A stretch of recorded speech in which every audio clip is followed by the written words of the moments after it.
Hi and welcome to CBTV. I'm Cory Bernardi.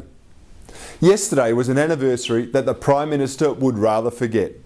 You see, 2 years ago, the PM broke a rather significant promise that she made to the people of Australia. Her promise was that her government would not introduce a carbon tax. In her exact words, she stated, "There will be no carbon tax under a government I lead." Australians believed this promise. They went to the polls with her promise ringing in their ears. And after the election, the PM turned her back on the will of the Australian people. When people are constantly lied to, they lose faith and they stop listening. This is the real problem the PM is now facing. And it doesn't just affect her. This particular broken promise is having a major negative effect on all of us. The only people benefiting from this pernicious carbon tax are overseas businesses that compete with Australian companies. They now hold an advantage because they don't have to pay a carbon tax like we do.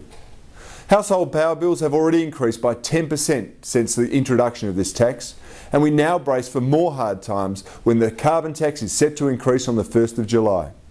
Australian families are already finding it tough to make ends meet, and that's why the Coalition wants to reduce the cost of living pressure for all Australian families, and we want to protect their jobs too.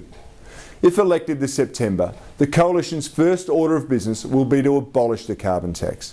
This is a promise we will keep, because getting rid of this tax that's hurting all Australians is part of our plan to create a stronger, more prosperous economy and a safer and stronger Australia. As soon as possible, the Australian people need to be rid of two things: the crippling carbon tax and the inefficient Labor government with their untrustworthy leader who promised it would never even exist. That's CBTV. I'm Cory Bernardi.